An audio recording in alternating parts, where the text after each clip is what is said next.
তুই জানিস তারাদেরও একটা নিজেদের জগৎ আছে, নিজেদের গল্প আছে। জানিস আমার দাদু বলেন যে আমরা মৃত্যুর পরে আকাশের তারা হয়ে যাই। ঈশান, আচ্ছা আমার মাম্মা বাবাও কি স্টার হয়ে গেছে? ওনারা কি আমাকে ওখান থেকে দেখতে পাচ্ছেন? নিশ্চয়ই দেখছেন ওনারা। আর ওনারা এখন স্টার কেন হবেন? ওনারা যখন এখানে ছিলেন তখনই স্টার ছিলেন। একে অপরকে কতটা ভালোবাসতেন, এতটাই যে যখন গেলেন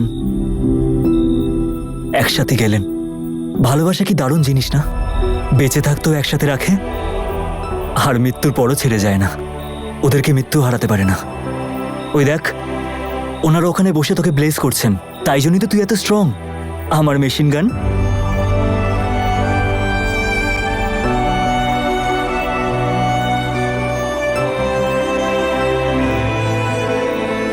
তুই যদি শেয়ার করতে চাস তো করতে পারিস।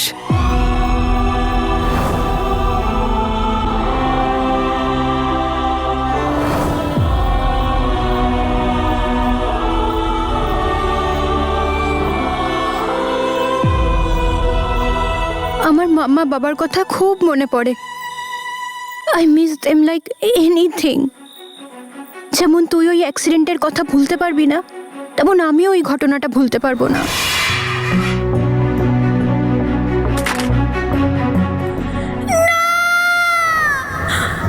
আমার মনে হয় আমরা যেটা দেখেছি আর আসল সত্যির মধ্যে পার্থক্য আছে। আমি এটা কিছুতেই মানতে পারছি না যে ওপরওয়ালা আমাকে এত ভালো মাম্মা বাবা দিয়ে ওনাদের আমার থেকে কেড়ে নেবেন। কিছু একটা ব্যাপার আছে যেটা আমরা জানি না, যা চোখের আড়ালে রয়ে গেছে। আমারও মনে হয় কিছু একটা হয়েছিল যেটা আমরা জানি না, আর আমি এই সত্যিটা খুঁজে বের করবই। আমি করব এর ইনভেস্টিগেশন, আর খুঁজে বের করবো যে অ্যাক্সিডেন্টটা কি করে হলো। হ্যাঁ ঈশান, আমার এখনো মনে আছে যে অ্যাক্সিডেন্টের কতদিন পরেও তদন্ত চলছিল। বাড়িতে পুলিশ আসতো, তোর বাবাও আসতো, দাদু ওনাকে জিজ্ঞাসাও করতেন। সবারই মনে হতো যে এটা অ্যাক্সিডেন্ট হতে পারে না, কিন্তু হঠাৎ করে সব বদলে গেল। সবাই বলতে শুরু করলো যে এটা অ্যাক্সিডেন্ট, কেস ক্লোজড। কিন্তু আমার মন এটা মানতেই চায় না। আমার এখনো মনে হয় যে সত্যিটা অন্য কিছু। আর যতক্ষণ না আমি এটা বের করতে পারছি যে ওদের মৃত্যুর জন্য কে দায়ী আর তার বিচার হচ্ছে, আমি শান্তিতে বসতে পারবো না। এই কথাটা তো আমাকেও ভাবায়। বাবা সাসপেন্ড কেন হলো? যতক্ষণ আমি সত্যিটা না জানতে পারছি ততক্ষণ আমিও শান্তিতে থাকতে পারবো না। হ্যাঁ ঈশান, আমি এই কষ্ট নিয়ে আর বাঁচতে পারবো না। তুই চিন্তা করিস না, আমি এই সত্যির সন্ধানে তোর পাশে আছি, আর আমি খুঁজে বের করবই যে আসলে হয়েছিলটা কি।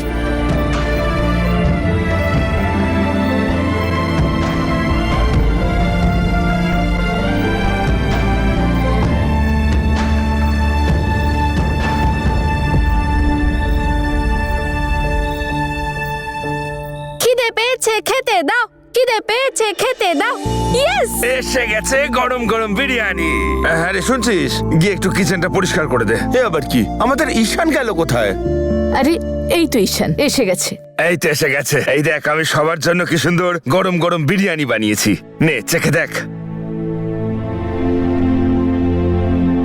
কেমন হয়েছে। আরে ওভাবে তাকিয়ে আছিস কেন? বল না কেমন হয়েছে।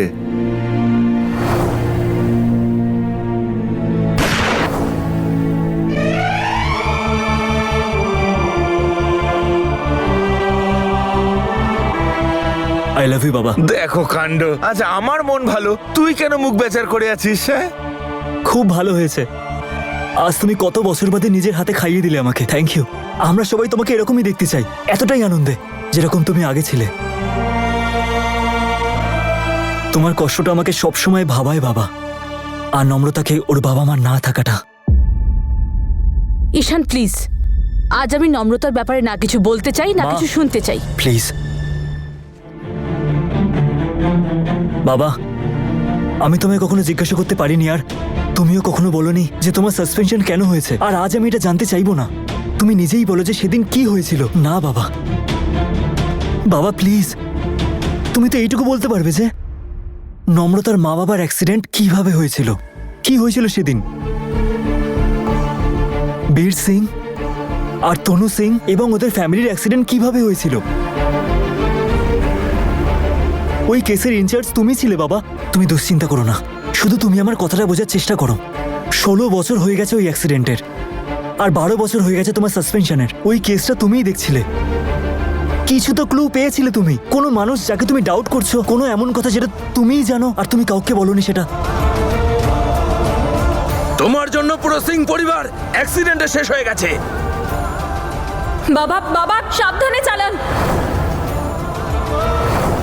এই ভয়টাই তো আমি পেতাম যে তুই একদিন সত্যিটা জানার চেষ্টা করবি, আর তাই তো চাইনি কোনোদিন যে তুই পুলিশের চাকরি করিস। বাবা প্লিজ, তোমার সাহায্য ছাড়া আমি কিচ্ছু করতে পারবো না। এই কেসটাকে সলভ করার জন্য তোমার সাহায্যের দরকার। প্লিজ বলো বাবা, কোনো ক্লু, কোনো একটা প্রমাণ, বা তুমি কারোর সাথে দেখা পর্যন্ত করেছিলে এরকম কিছু একটা জানো বাবা, যেটা তুমি জানো। তোর কি বুদ্ধিভ্রম হয়েছে? তুই এতদিন পরে ওই অ্যাক্সিডেন্টের ইনভেস্টিগেশন করবি কেন?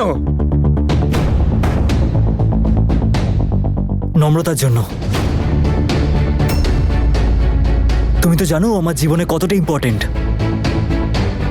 ওই মেয়েটা ছোটবেলা থেকে আজ অবধি শুধু জানার চেষ্টা করছে যে সেদিন হয়েছিলটা কি। ওর মনে কোনো শান্তি নেই, ও ভালো করে হাসতেও পারে না। ওর জীবনটা আমাদের মতো নয়, কারণ ও ডাউট করে যে ওটা অ্যাক্সিডেন্ট ছিল না। তাহলে যা করতে পারিস কর, এই ব্যাপারে তোকে আমি কোনো সাহায্য করতে পারবো না। পুলিশের চাকরি থেকে সাসপেনশন হয়েছে আমার আজ 12 বছর হয়ে গেল, আর ওই অ্যাক্সিডেন্টটা হয়েছিল 16 বছর আগে। তোর কি মনে হয় সব ফাইল আমি বাড়িতে এনে রেখে দিয়েছি? বেশি পাকামি করিস না, চুপচাপ সবার সাথে খেতে বস। বাবা, বীর আঙ্কেল আর তনু আন্টি আমাদের ফ্যামিলি ফ্রেন্ডস ছিলেন। আমরা সব ফেস্টিভ্যাল ওদের সাথে সেলিব্রেট করেছিলাম। ওনাদের সব সুখ দুঃখে আমরাই পাশে ছিলাম। আর আজ ওনাদের চলে যাওয়ার পর ওনাদের সন্তানের আমাদের প্রয়োজন, তো আমরা কি এইটুকু করতে পারি না? ওই কেসের ইনভেস্টিগেশন তুমিই করছিলে। তুমি চলে যাওয়ার পর অন্য কেউ করেছে, হয়তো কেউ একজন যে আমাকে হেল্প করবে। কোনো তো কথা থাকতে পারে যেটা তুমি আমাকে বলতে পারো। আর কতবার বলবো তোকে, পুলিশের চাকরি নিয়ে কোনো কথা আমি বলবো না। আর ওইখানে আমার কোনো বন্ধু নেই। একটা সহজ কথা কেন বুঝছিস না? ওটা শুধুমাত্র একটা অ্যাক্সিডেন্টই ছিল। অ্যাক্সিডেন্টটা নিয়ে তদন্ত হয়েছিল, কিচ্ছু পাওয়া যায়নি, তাই ফাইল বন্ধ করা হয়েছিল। তাই এই পুরনো ব্যাপার নিয়ে আমি আর কিচ্ছু বলতে চাই না। বাবা, বাবা আমার কথাটা তো শোনো। আজ কতদিন পর তোর বাবা একটু ভালো মুডে ছিলেন, আর তুই এসেই, আর তাও ওই নম্রতার জন্য। কে জানে তোর মাথায় নম্রতার কি ভূত চেপে আছে। তুই কি জানিস না তোর বাবা পুলিশের নাম শুনলে কেমন রেগে যান? তাও তুই।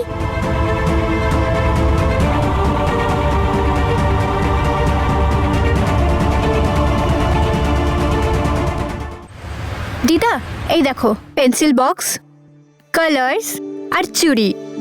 বাচ্চারা খুব খুশি হবে, ভালো না? শুধু ভালোই না, খুবই ভালো, খুব ভালো, আর কাজের জিনিসও। হ্যাঁ বড় দিদা, মাম্মাও বাচ্চাদের সেই সমস্ত জিনিসই দিত যেগুলো ওদের দরকার। হ্যাঁ রে মা, তাই জন্যই তো তোকে পাঠানো হয়েছিল জিনিসগুলো আনতে। যদি শেলি যেত তাহলে সমস্ত মেকআপের জিনিস আনতো। বাহ মা বাহ, আমাকে দিয়ে এই কারণে কাজ করাচ্ছ যাতে আমার পিছনে আমার সম্বন্ধে কথা বলতে পারো। আরে কি ব্যাপার তোমাদের? সমস্ত জিনিসপত্র চারিদিকে ছড়িয়ে রেখেছো কেন? কি নম্রতা মা?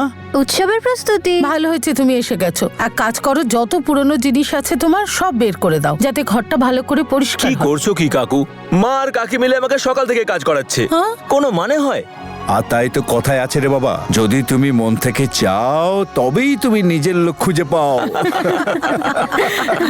আরে নে রে, এবার কাজ শুরু করে দে। এই নাও নম্রতা, নূরকে দিয়ে দিও। ওর সব জিনিসপত্র তো আমার ঘরেই পড়ে থাকে। হ্যাঁ, ওকে দিয়ে দিও, ও গুছিয়ে রাখবে। ওকে।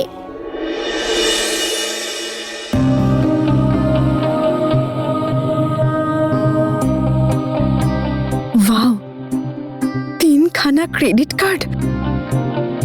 ও মাই গড, ও তো গ্রিনফিল্ড কলোনিতে থাকে, যেখানে সব বড় লোকদের বাংলো আছে। মানে বরুণ শুধু বড় লোকই না, অনেক বড় লোক।